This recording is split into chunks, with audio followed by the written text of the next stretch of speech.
nationalism right now more than ever. Nationalism is just a glue that we need to hold our nation together. Right. Indian nationalists in 2025 are being shamed because of the First World War of 1914 to 18.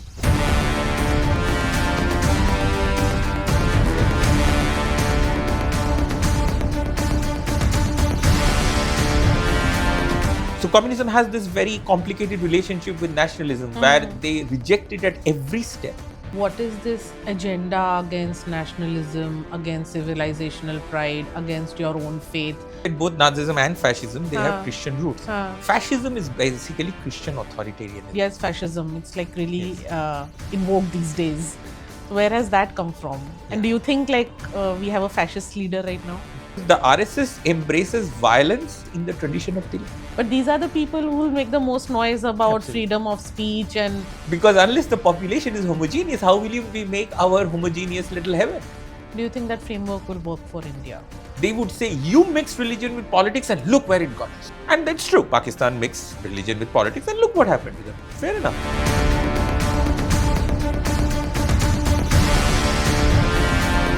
Indian nationalism is just us going back to our Hindu roots. 100 years after Lala Lajpat Rai, 100 years after Bal Gangadhar Tilak, we are basically returning Indian nationalism to its Hindu roots.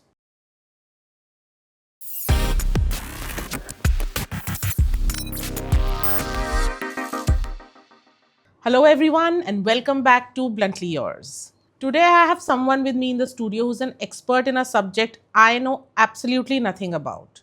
In fact, I barely passed my exams in school in that subject. Yes, it's history.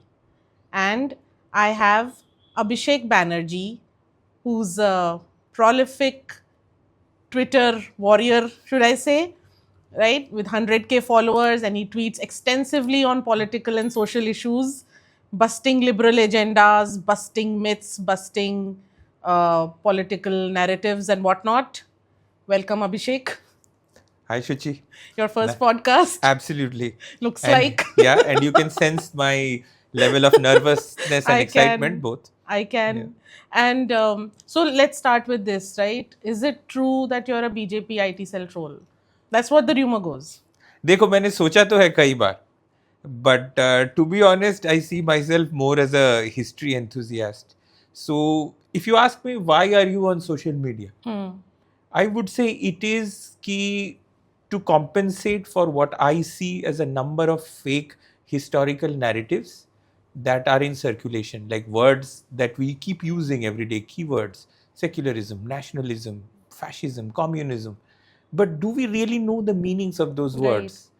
One of my favorite historical narrative is the Aryan invasion theory. देखिए, this is where I want to go deeper. मतलब देखिए, because of the and thanks a lot for the internet. अब सबको पता चल गया that the Aryan invasion theory is bogus. Yeah. So what I really want to do is go deeper and see कि जिन words को हम अच्छा कहते हैं, जिनको हम बुरा कहते हैं, we demonize certain words, we speak well of certain things. तो उनके पीछे ideas कहाँ से आई हैं? कौन सी history की कौन सी narratives हैं जिनको छुपा दी गई? And if you ask me, my view of history is not really black and white कि ये hero है और वो villain है. Mine is more of a कि सबकी अच्छाई है, सबकी बुराई है. Everything is a shade of grey. If you ask me, what's your one-line take on history? It is that everybody has a shade of grey. And I think as we keep speaking, what I will try to do is, I will actually try to bring out both sides of almost everyone. That will be interesting. And I think it's much needed also. Like for example, these days nationalism has become a big bad word. Yes. Like it's projected as something that's majoritarianism, it's exclusionary, and it's all about jingoism and fascism and whatnot. It's painted as a negative word when in actuality it's just national pride. So how has this happened? So as you said, nationalism is a bad word. How did that happen? Yeah, how did that happen? तो इसके actually there are two reasons behind this. इसके पीछे जो mentality जो काम करती है, the idea that goes behind this is actually over 100 years old. और वो जो narrative है वो outdated हो चुका है. You see this hatred, this idea that if you are a nationalist, you are a very narrow person, right, and you reject others. ये idea दरअसल First World War के समय से आ रहा है. You see at that time these countries of Europe, Britain, Germany, France, they were engaged in Russia, they were basically engaged in what one could say is the most pointless war of all time. Because at that time there were these kings and emperors, and they were actually on first name basis with each other. They were great friends with each other, the British, the Germans, the Russians, and they were most of them were related to each other by marriage.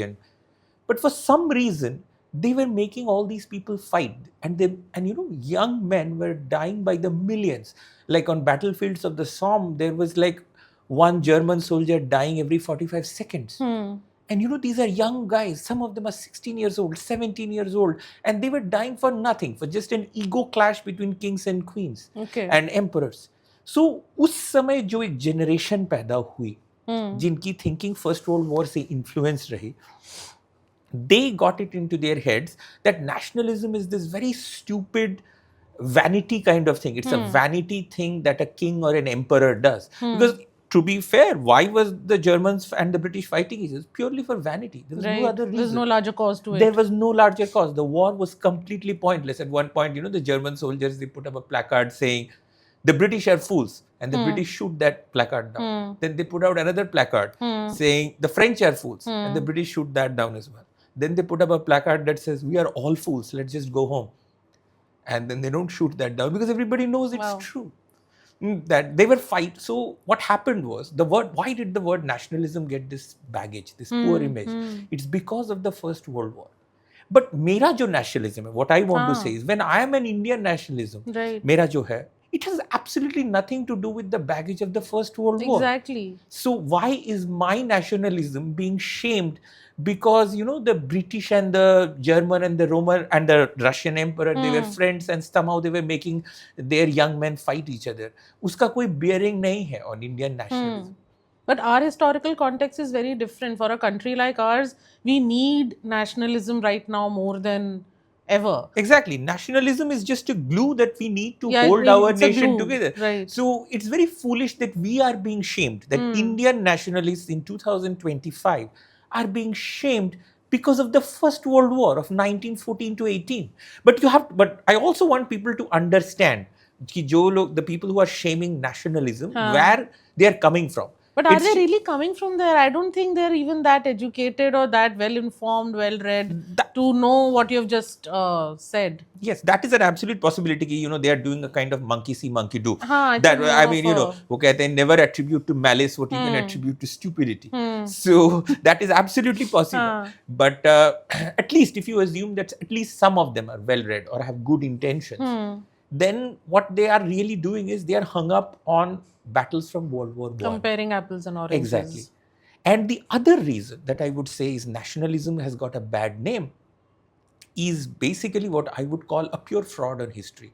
Because nationalism aate hi, it has been associated to ethnic nationalism, ethnic cleansing and things like that. And this is what I call pure fraud on history. Because today if you look at the map of the world, you will be stunned at how many nations today, modern nations, are the product of ethnic cleansing. And most of this ethnic cleansing has not actually been done by the right wing. It has actually been done by the communists. Really? So, absolutely. I want you to talk more about it. Yes, and I can give you the example. There's just too many examples to talk about. So the first example itself would be the communists who expelled the Germans from Eastern Europe.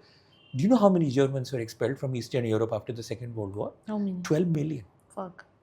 It's probably the largest human displacement in history, forced human displacement. Some 12 million Germans. But it's not just the Germans. You can say, well, the Germans created the war. So maybe they should pay the price. And you could absolutely say that. But it was not just the Germans. The Poles. So today, आज Ukraine में war हो रही है. You will not realize कि दरअसल जहाँ पे, so these countries, they're just side by side. There's Poland, there's Ukraine, and there's Russia as you move east. Darasal, that map has physically, practically been pushed west. So Poland was given territory in the west from Germany, and Poland lost territory in the east to Ukraine. Okay. Ukraine was given territory in the west from just Poland. Trying to picture it in my mind. Yes, so it's actually, the map actually moves. So what happened at that time was the Poles, they were thrown out of Ukraine, out of communist Ukraine. The Ukrainians were thrown out of communist Poland. The Poles were thrown out of Lithuania. And who did this? It's all communist governments. The Hungarians, they were thrown out of Romania from the province of Transylvania. The Italians, they were thrown out of Croatia, or more specifically the region of Dalmatia. Right. So this kind of cleansing happened almost everywhere. And if you come towards Asia, there the Chinese, lakhs of Chinese were expelled from Vietnam. Right. Again, that's the work of the communists. The monks, so this is an entire group of people, they were accused of colluding with the Americans. So after the North Vietnamese won the communist Vietnamese won the war, they literally just expelled the entire group of people. They were expelled from Vietnam, they were expelled from Laos, and they were essentially put in concentration camps. So just think about how many examples we have. We have the Hungarians thrown out of Romania. Oh, the Turks were thrown out of Bulgaria. Any examples closer home? Yes. So for us, of course, I mean, we see the Asian countries. Yeah. That's where we just talked about the Indochine region. That's the Vietnamese region. From Vietnam and Laos, we see the Chinese and the monks being ethnically cleansed. In the Indian subcontinent, has there been any such? So there has been, but at least it's not you. I don't know if you can attribute it to the communists. But interestingly, we all know about the partition of 1947. Right. But there has also been another partition exactly 10 years ago, which was in 1937. That is when Burma was separated from India, and that's when lakhs of Indians were forced to literally walk all the way from Burma to Calcutta. So ethnic cleansing, what I would say is, it's really not a right-wing thing or a left-wing thing. Because if you see after the Second World War, communist regimes have led the way. And okay, so there's been ethnic cleansing even after that. So in 1967, and this is way after the Second World War, the last remaining Jews, I think at that point there were like 5,000 Jews left in all of Poland. The Jews were expelled from Poland. Once again, this happened in 1967. This is not the Second World War. And it was done by the communist dictator. I think his name was Vladislav Gomulka. So Gomulka, he actually went on air and he said that, the Jews, they don't, they in their hearts, they are not Polish and they cheer for another country. So they should just go. So each one was allowed to carry $5 and just expelled. Are these stories that currently are used to sort of fearmonger within? I mean, is it used to build a narrative that something like this can happen in India also? Yeah, hua kya hai? So how are they able to fearmonger? Because what the communist historians have done is they have basically covered up the history of how the left has indulged in ethnic cleansing after ethnic cleansing, be it the Turks of Bulgaria, be it the Hungarians of Romania. And I should actually give another example, which would be more controversial than you would think. There is another nation which is constantly accused of ethnic cleansing, and maybe there is some truth to that. That's the state of Israel, which is accused of throwing the Arabs out. But here's the fun part, and you might say that is at least to some extent true. But did they mention that the Zionists, it is not Zionists who founded the state of Israel. I mean, they were Zionists, but they were not just Zionists. They were something known as labor Zionists. They were hardcore leftists. Oh. So the ethnic cleansing of Arabs that happened in Palestine actually happened under the labor Zionists. David Ben-Gurion, Golda Meir, they were huge fans of Marx and Lenin. Oh. That is the period when these expulsions happened, the so-called the word Nakba. And anybody who does, anytime somebody hasn't studied history is when they start using the word Nakba, because they're very excited to hear a new word and they can use it in a sentence. And they say, what about the Nakba? What about the Nakba? Well, the Nakba actually happened under the control of the labor Zionists. So today, whenever we hear Israel, we tend to think it's backed by the United States, but that's actually not true. The first nation to recognize the state of Israel was actually the USSR under Stalin. What happened was that in 1953, after Stalin died, there was a flip.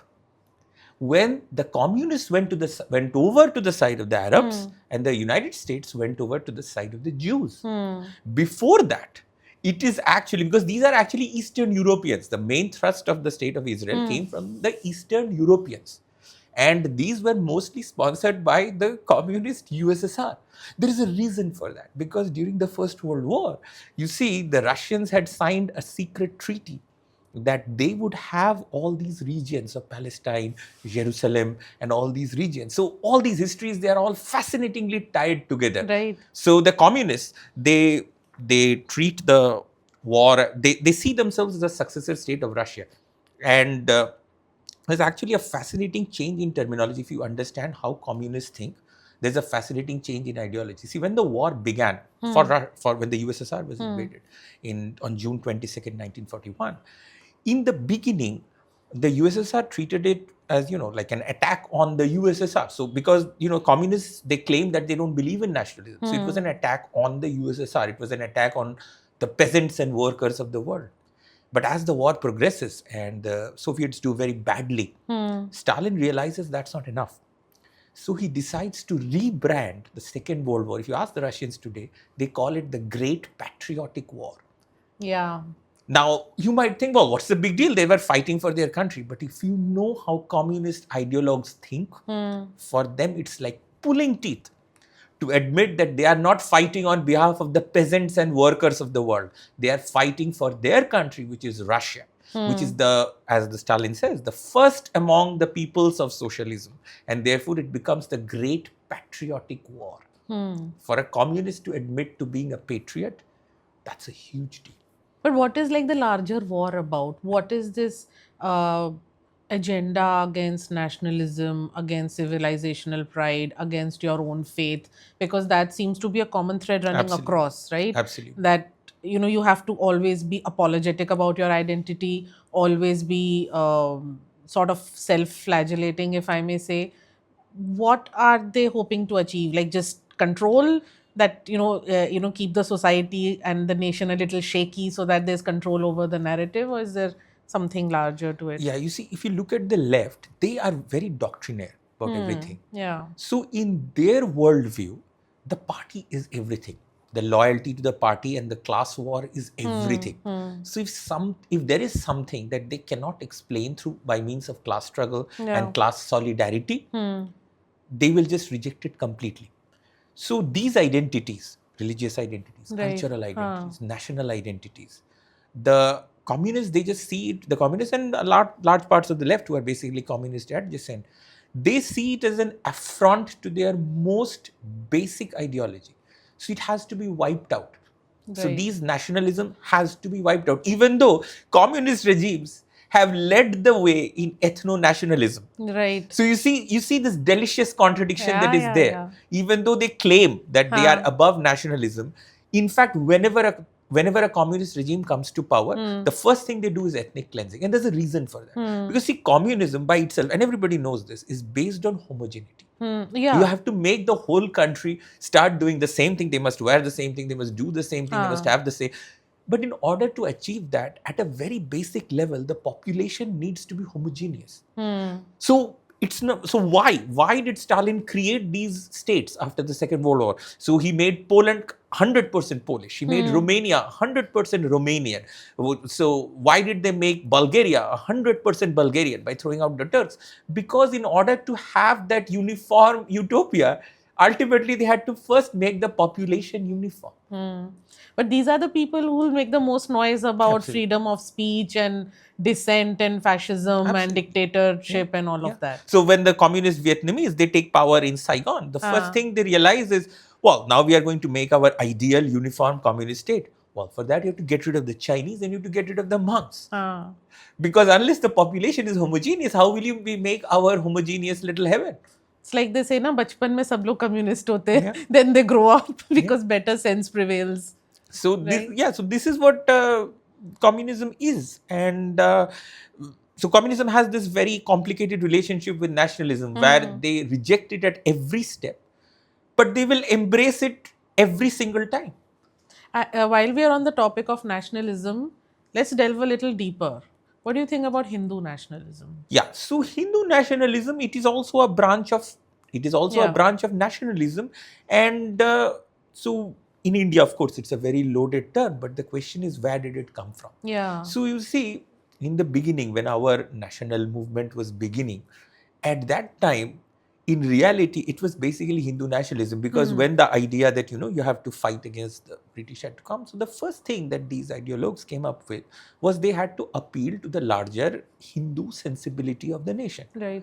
And so who is the key figure in this? So remember Lal Balpa? So, Lala Lajpat Rai, Hindu Mahasabha. But the man who gave the Congress its true mass base, that was actually Bal Gangadhar Tilak, when he starts organizing these Ganeshotsav. I don't have to tell you why this is basically part of the larger cultural Hindu उतना nationalism. history आता है मुझे. So, and that is sort of the beginning of Hindu nationalism.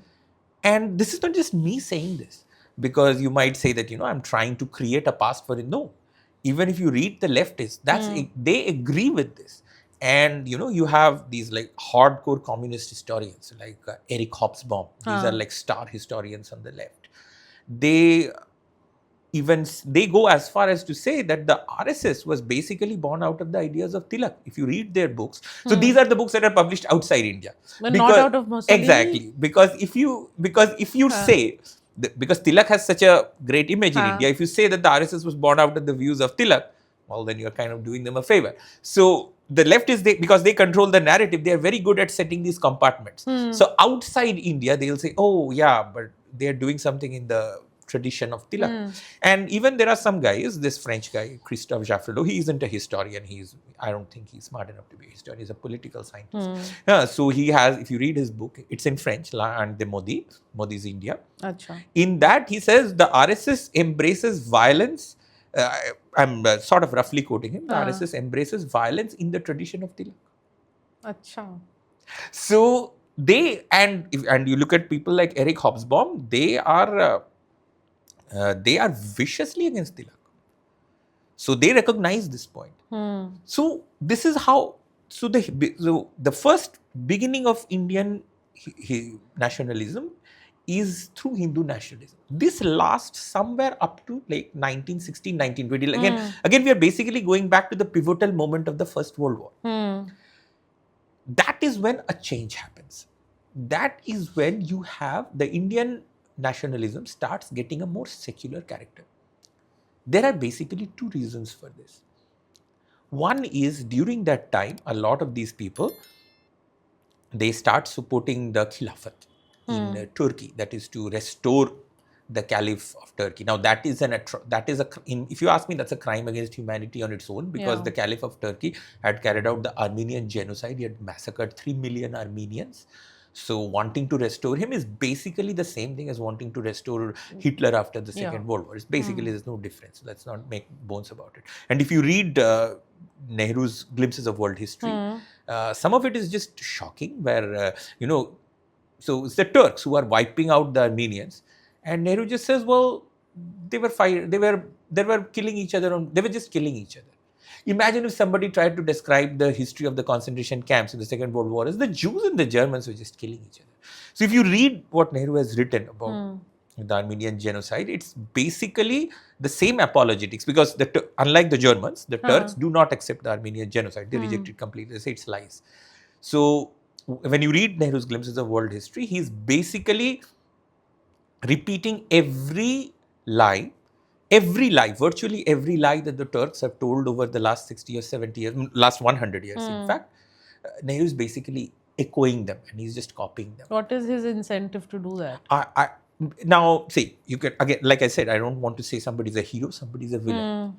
On one side, you can say, well, maybe he just wants the Turks to help him out, or he feels that this will appeal to the Indian Muslims. That's the good way to look at it. The other way is that maybe he just doesn't know, maybe he just doesn't care. I cannot say, ask him. He's dead. Yeah. So Fortunately, exactly. So that's why we need to, debate on what his motives actually were. So what I would say, so how does the secular character come about? The secularism again is a much abused word here. Again, all about appeasement and being apologetic about the Hindu identity, bending backwards, whatever. So, I mean, in a country like, people say, the whole idea of secularism was that religion and politics should not mix. But in a country like India, I don't think that's possible, because we were built on that very premise. Historically, also, the thread that binds us is faith. Yes. A lot of people can say India never existed earlier and it was a bunch of kingdoms. Maybe you can talk a little bit about that, Yes. because that's a common argument Absolutely. that there was no India. What are you being so nationalistic about? So, the land that, you cross across the Sindhu River, Huh. that belongs to the Hindus. It's so ancient that at this Huh. point it is basically, it's the origins are basically lost to history. It's so ancient. It's older than history itself. Right. So the idea is that, now, just like I said, that, I don't want to reduce this to this simplistic narrative of, appeasement, and we have talked about that. Yeah, we have that's talked like about done and that like dusted. 1,000 times. I want to take up this issue, this basic term, even if no matter which side of the secular communal divide, so-called, we come down with, we have this belief in India that somehow it is not good to mix religion with politics. Let me tackle this at a very fundamental level. Yeah. So that if you mix religion with politics, your country will never develop, will become a backward, failed state. The question is, who told us this? We all take this for granted, no matter which side of the divide. Where is this coming from? Yes, where is this coming from? And the answer is very simple. It comes from looking at Pakistan. And that's true. Pakistan mixed religion with politics, and look what happened to them. Fair enough. But here is another thought. Pakistan is not the only country in the world. Right. We have to realize this. It's not even on the list. Yes, it is. Maybe it should not be on the list. Yeah. But Pakistan is not the only country in the world. There are other countries that we would find highly respectable, and perhaps nations that we could emulate, where religion is freely mixed with politics. And in fact, what happened is, after the Second World War, look at Europe. Almost every nation in Europe decided that they will mix religion and politics. When I say Europe, I mean Western Europe. That's the most prosperous part of Europe. The French, the Germans, they all brought religion, especially the Germans.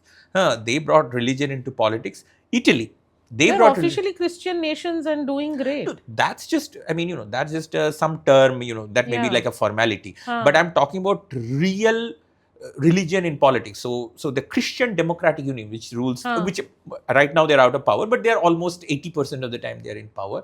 So their ruling party is the Christian Democratic Union. That it rules most of the time. I think right now they're not in power. What does the word union there refer to? It refers to the union of Catholics and Protestants. Achha. So it was created by Conrad Adenauer after the Second World War to emphasize the... So you see, Conrad Adenauer, after the Second World War, he was making a very, very specific choice to bring religion into politics. The same thing happened in Austria, which was also part of the German Third Reich. The same thing happened in Italy. In Italy, in fact, in the elections, the Pope personally went out to campaign. And he went out and he campaigned among tram workers in Rome. So, so the religion was very deliberately brought into politics. It was brought into the politics of Belgium. It was brought into the politics of Netherlands. It was brought into the politics of Luxembourg.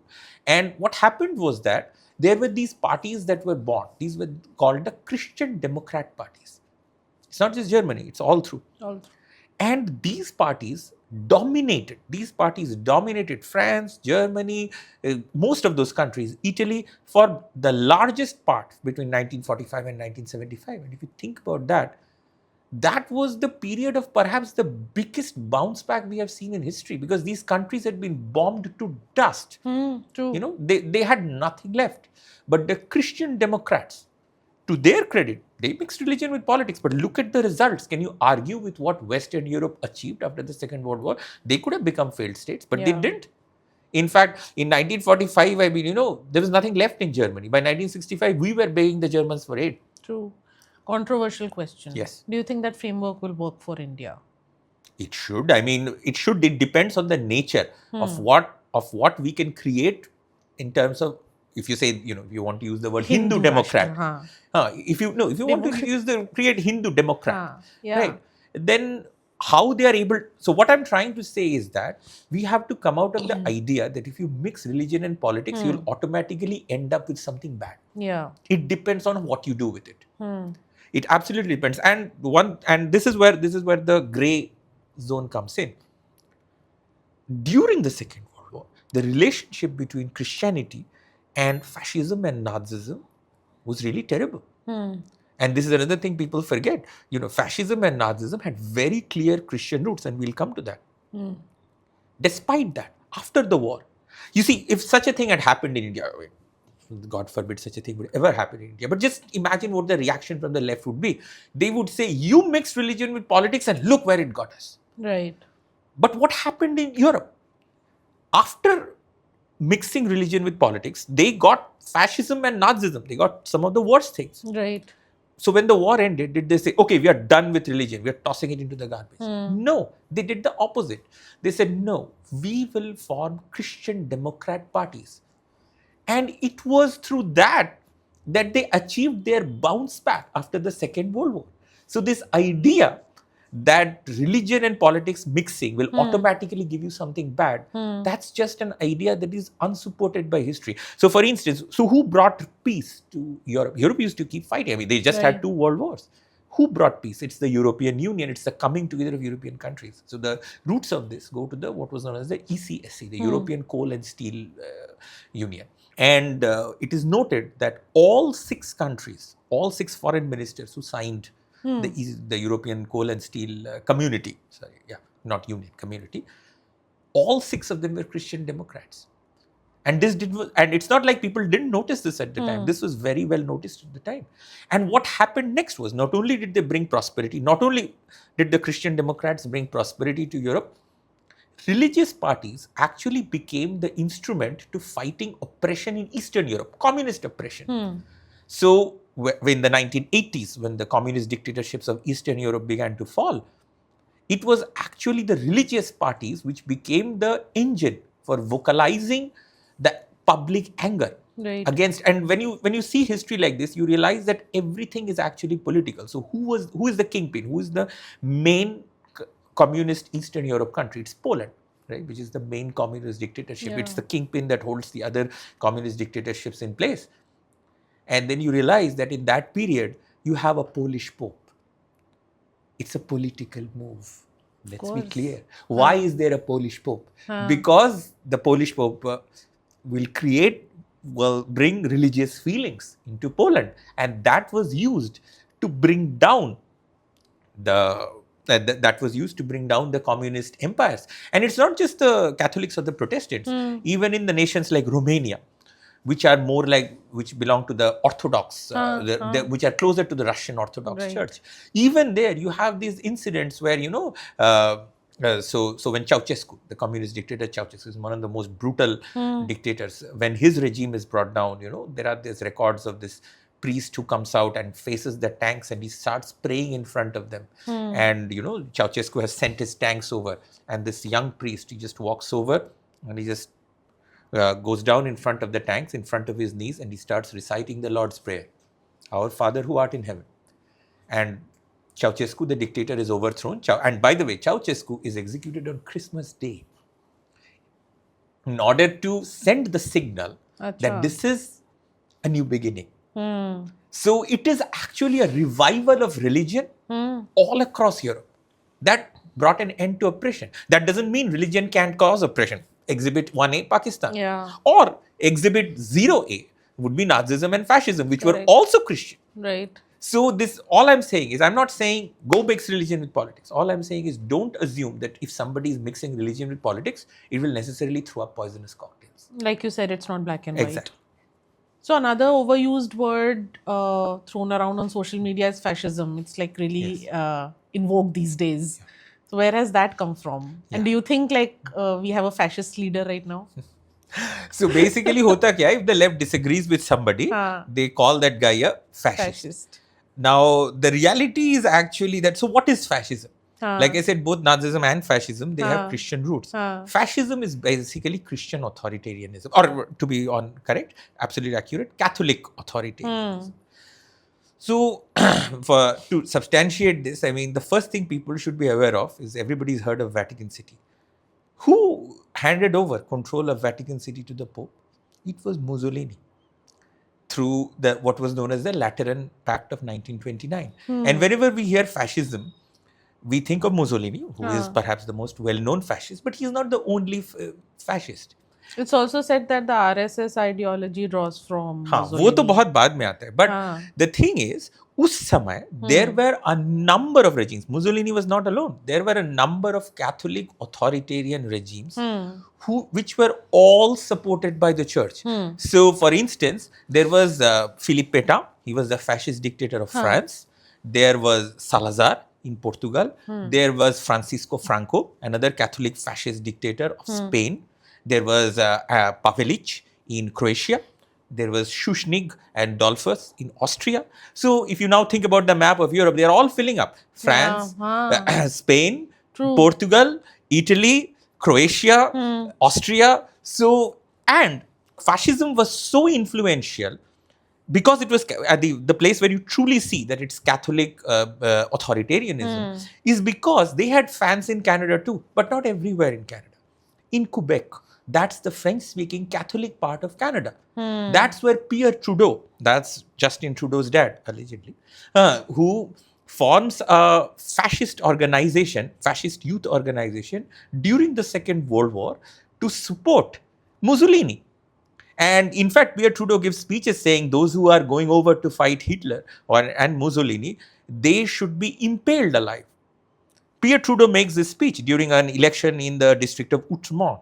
Oh. And even today, if you go to Quebec, you go to the home base of Montreal, of the Trudeaus, there you see in the church, you actually have a mural of Mussolini. Mussolini is still worshipped inside the church even today. It's happening right now. Achha. As we speak, it's happening even today. So that's one of the misconceptions we have about fascism, that it was all about Mussolini. That's misconception number one. Misconception number two is that we tend to mix up Nazism and fascism because the two words, we treat them as the same, but they're absolutely not the same. So after the Second World War, Nazi regimes were toppled, but fascist regimes were allowed to stay. And it's not like for a day or two. Francisco Franco, the fascist dictator of Spain, he was ruling till 1975. Salazar, the fascist dictator of Portugal, he was a founder member of NATO.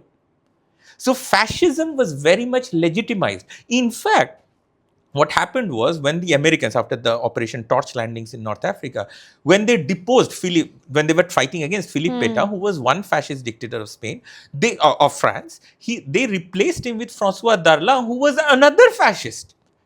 So how do you remember all these names?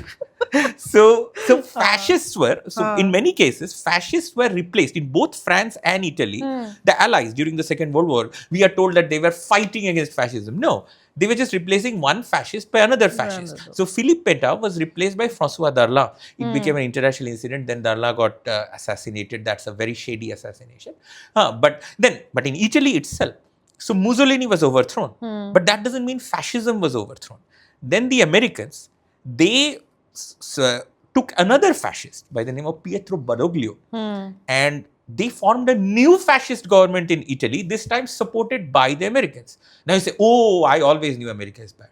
Well, as soon as Badoglio became prime minister, he's the fascist prime minister, he had murdered 150,000 people in Ethiopia.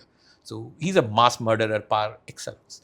So as soon as the new fascist government is formed, guess who jumps to join the fascist government? It's the communists.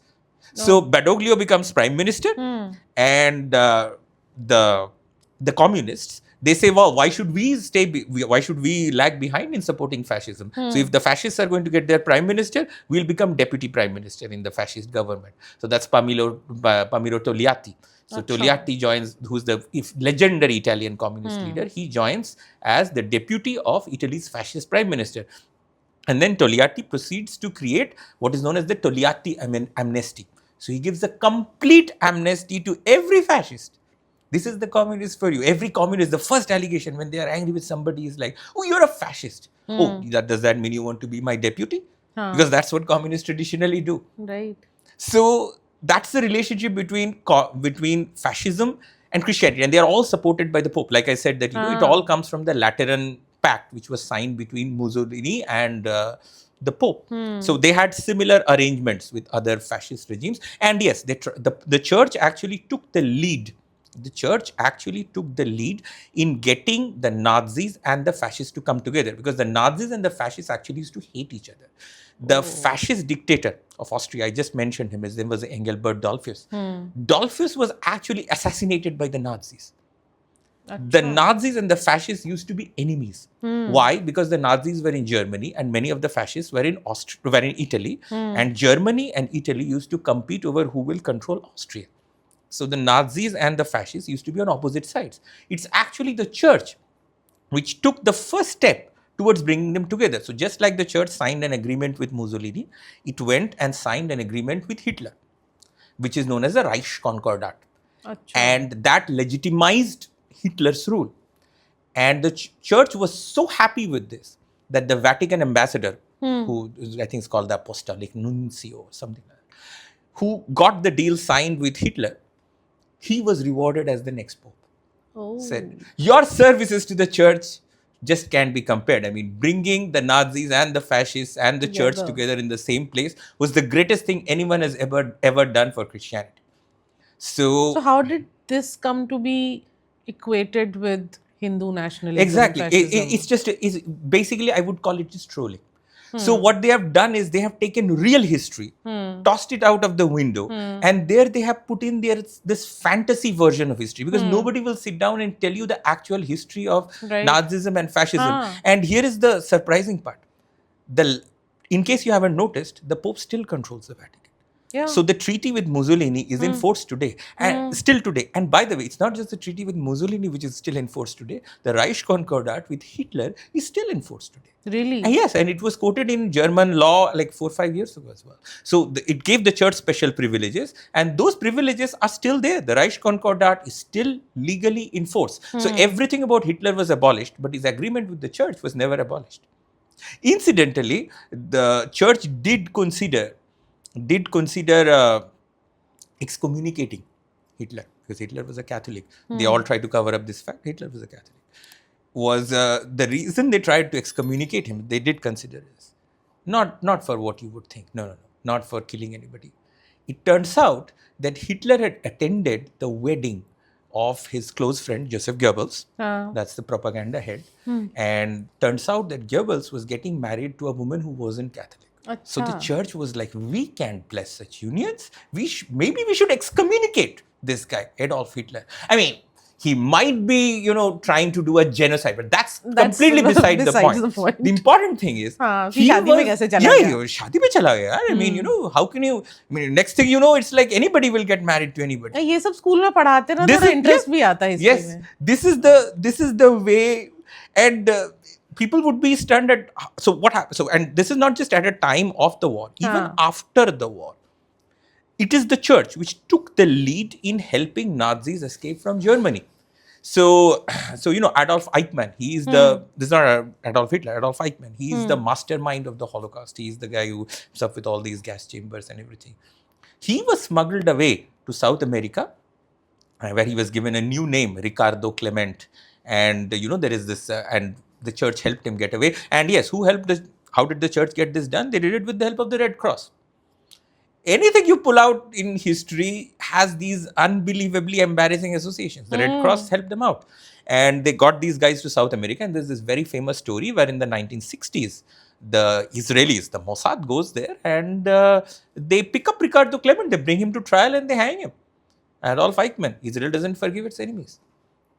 They go and get the guy. And it's not just one. There's a whole bunch of senior Nazis who are all hidden in South America with the help of the Catholic Church. Today?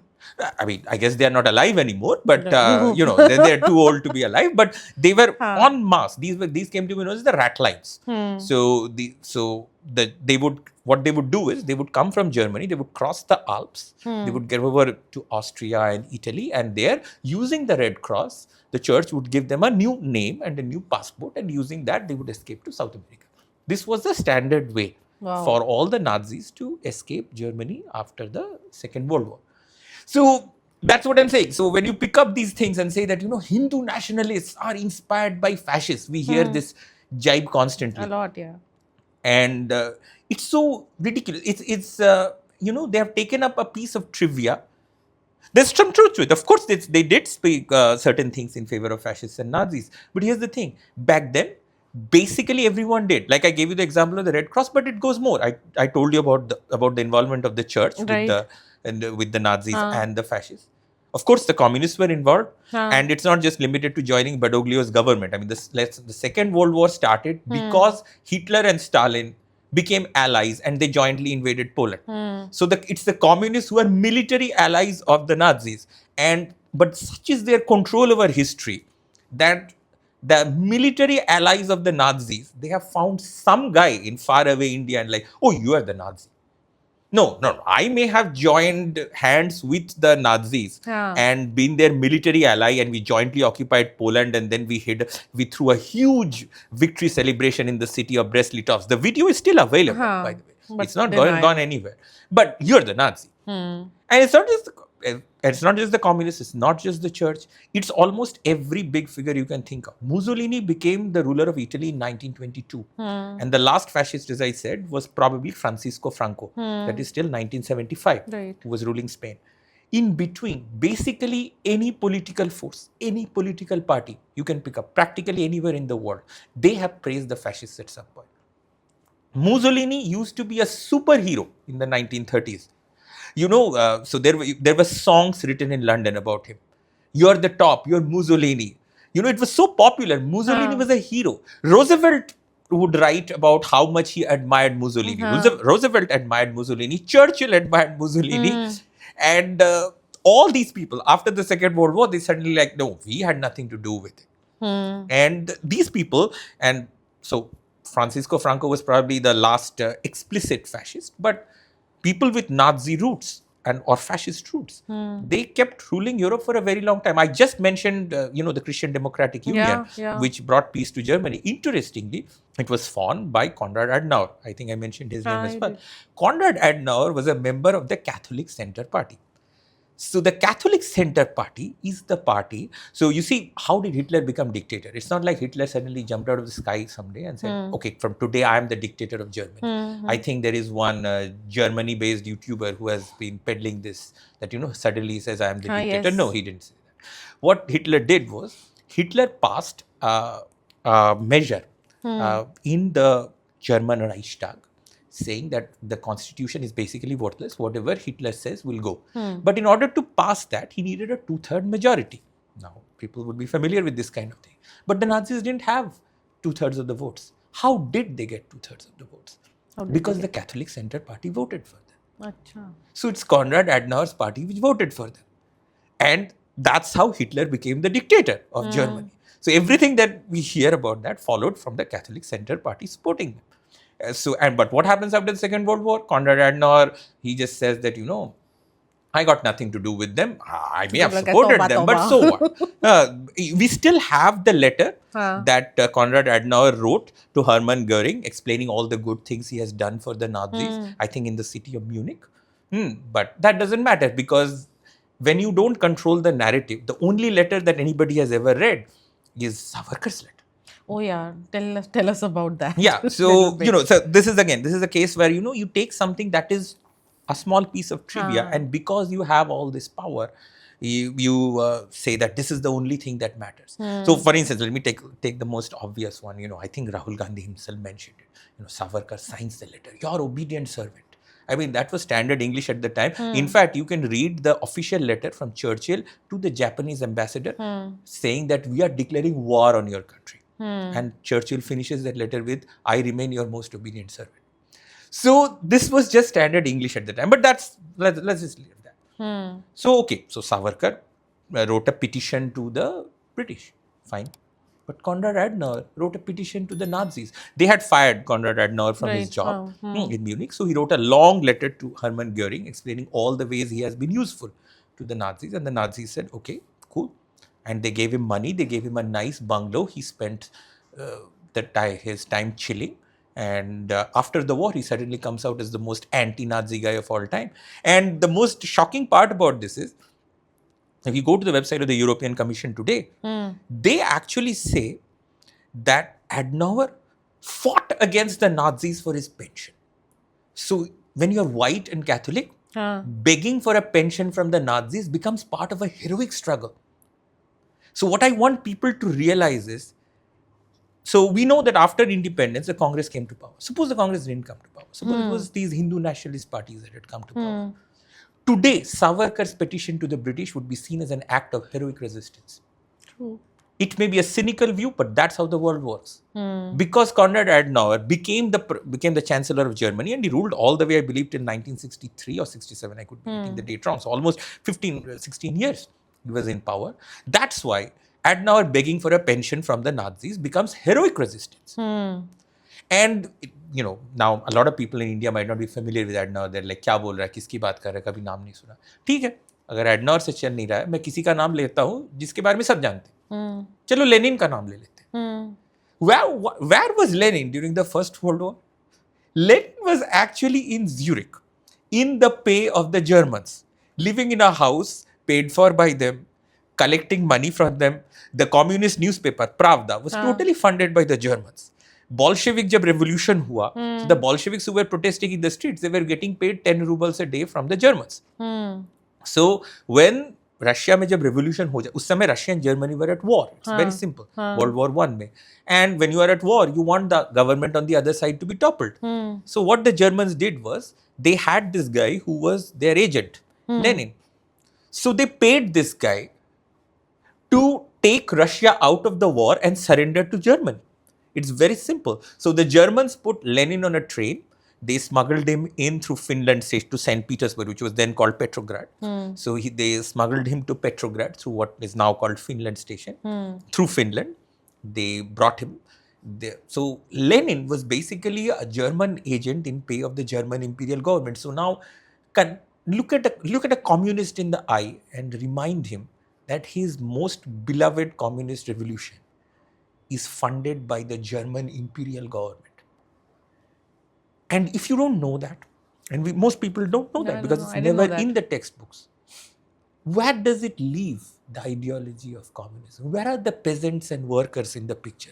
Turns out the greatest communist revolutionary of all time is actually the German Emperor Kaiser Wilhelm II.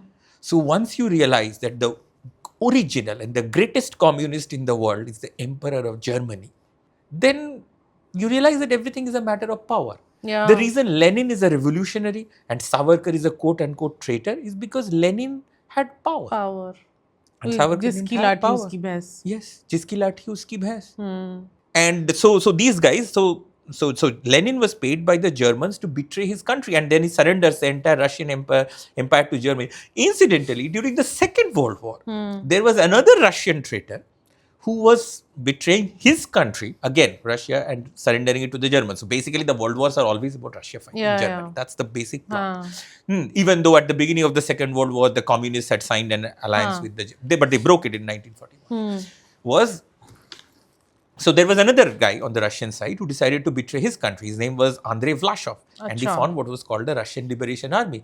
So when he was captured, he was executed as a traitor. And how many people have even heard the name of Andrei Vlasov? So why is Vlasov a traitor but Lenin a revolutionary? Both of them were sitting in the lap of the Germans and overthrowing the Russian state. The simple answer is, it's a matter of timing. Lenin won, Vlasov lost. That's why Lenin is a revolutionary and Vlasov is a traitor.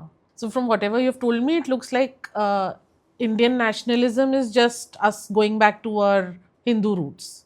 Did I get that right? Yes, absolutely. That's what I'm saying. 100 years after Lala Lajpat Rai, 100 years after Bal Gangadhar Tilak, we are basically returning Indian nationalism to its Hindu roots. That's what's happening today.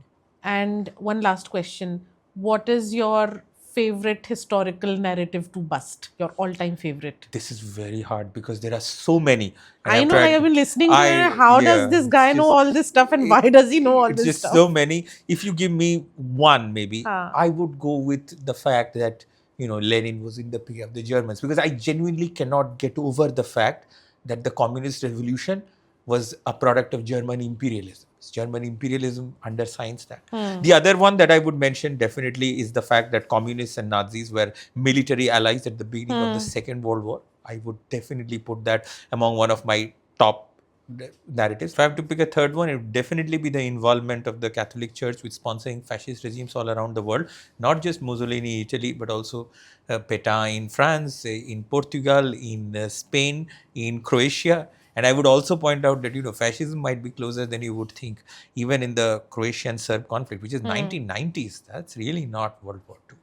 Means us samay bhi, the Serbians, as usual, as I said, the communists love a good ethnic cleansing. So the Serbians wanted to cleanse all the other nationalities. Then America comes in on the side of the Croats.